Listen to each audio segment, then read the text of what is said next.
qui reviennent chaque année en principauté, que ce soit pour assurer la sécurité de la population ou pour faire briller leur blason, les pompiers de Monaco répondent présents. Exemple avec le Festival international du cirque de Monte-Carlo, un événement d'envergure qui accueille chaque année près de 45 000 spectateurs en principauté. Pour le rallye de Monte-Carlo, les pompiers de Monaco forment leurs confrères chargés d'encadrer la sécurité de l'événement, notamment aux techniques d'extraction de véhicules. Janvier, c'est aussi la fête de la Sainte Dévote, patronne de Monaco. Une barque est brûlée sur le port de Monaco par la famille princière.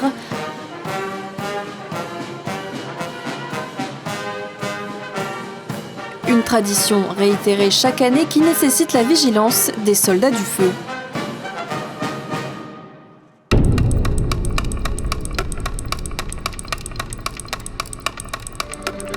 Même chose pour la Saint-Jean, fête du feu et de la lumière. Un feu de joie est allumé place du Palais, des groupes folkloriques animent la soirée, un moment qui rassemble la communauté pendant lequel les pompiers restent actifs et veillent à la bonne extinction du feu.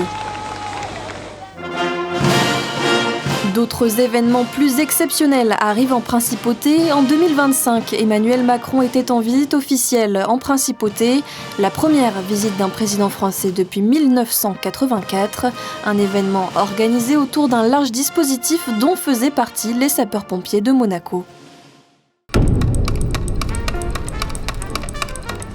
Exemple aussi en juillet avec les 20 ans de règne du prince Albert II, une grande fête organisée place du Palais avec les Monégasques, un rassemblement exceptionnel au dispositif exceptionnel.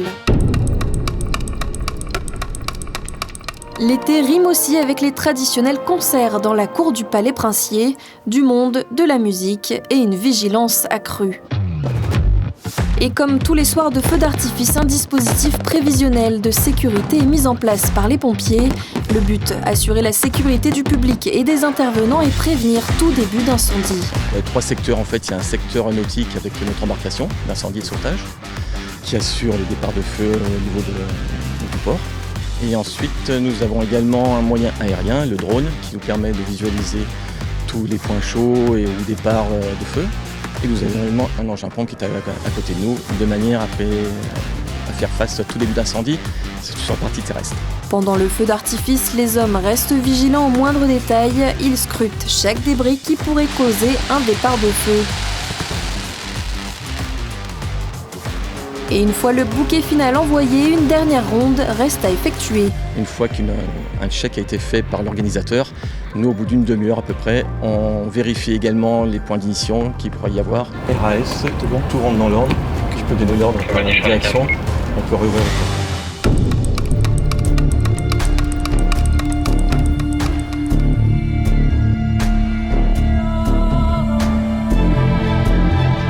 Le yacht chaud donc nécessite un dispositif spécifique pour répondre à des problèmes spécifiques le temps de l'événement. Donc pour tout type d'intervention, incendie, pollution, secours à personne. Assurer la sécurité en zone portuaire et maritime.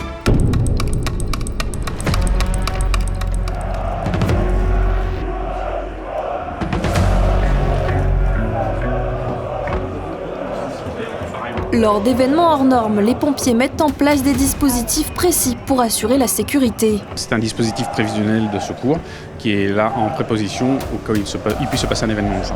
Exemple, lors d'un match de foot avec une sécurité de niveau 4, le dispositif est à son maximum. Le niveau du risque il est déterminé à la fois par le type de risque encouru à l'ordre public et à la fois par la fréquentation du stade. Ce soir, on est 14 sur le stade. Notre rôle dans cette pièce, c'est de réguler toutes les informations qui puissent nous arriver pour un événement concernant le stade et d'intervenir avec les moyens adéquats et nécessaires en fonction des situations. Il y a un certain nombre qui sont disposés sur le terrain, à l'identique même qu'il y a un poste médical avancé aussi qui est déjà armé et prêt à intervenir.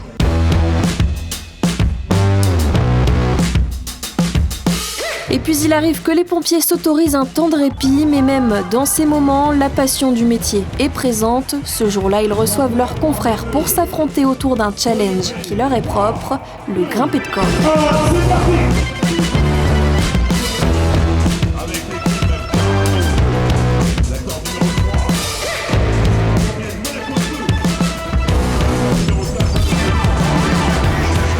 C'est très primordial car ça permet d'avoir un échange avec nos camarades, nos entités extérieures.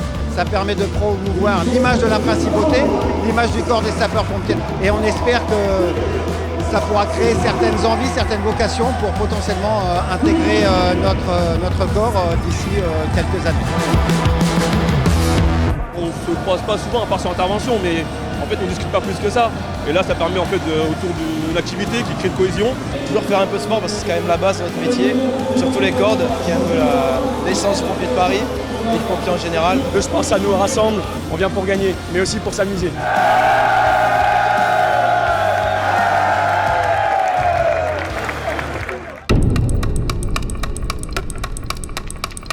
Marche 1, 2, 1. Une autre date à laquelle les compétences des pompiers sont valorisées, c'est bien sûr la fête nationale. À l'approche du jour J, tous se préparent pour un défilé exemplaire. Lorsque l'on va au feu, on se prépare à aller au feu. Donc lorsqu'on prépare à faire une fête nationale, on se prépare aussi à faire une fête nationale afin que tout soit réglé au cordeau. Donc les alignements des personnels, la disposition des armes, la disposition des tenues, afin que lorsque on va passer tous ensemble au niveau du défilé de la fête nationale, puisqu'on ne sommes pas de seuls, nous avons également les carabiniers et la sûreté publique, que tout soit en ordre correct et que ça a un aspect visuel intéressant pour le Prince Souverain qui sera situé en hauteur.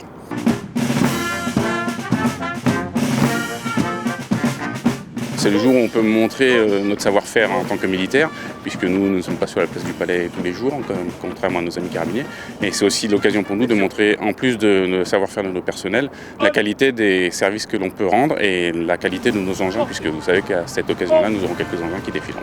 Et nous aurons les tenues traditionnelles, comme les carabiniers, qui seront les tenues dites de vareuse ou de grandes cérémonies avec les médailles. L'histoire veut que les sapeurs-pompiers étaient dotés d'une hache pour faire la part du feu. En fait, le but avant était de détruire et de saper les bâtiments afin que le feu ne se propage pas, notamment sur les toitures.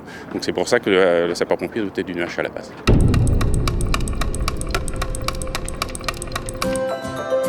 Et quand vient la fin de l'année, la force publique réunit tout le monde autour de l'arbre de Noël.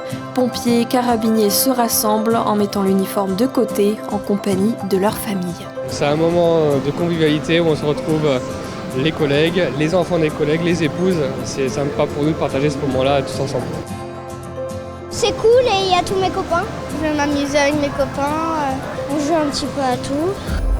On a cette grande chance d'avoir ça qui est organisé pour nos enfants et je pense qu'on peut leur dire merci. Qui dit force publique, c'est carabiniers et pompiers. Et c'est cette réunification qui se fait. La plupart du temps, on se croise, on ne travaille pas forcément ensemble parce que les missions sont différentes. Et là, en fait, on s'unit et puis tous les enfants sont ensemble.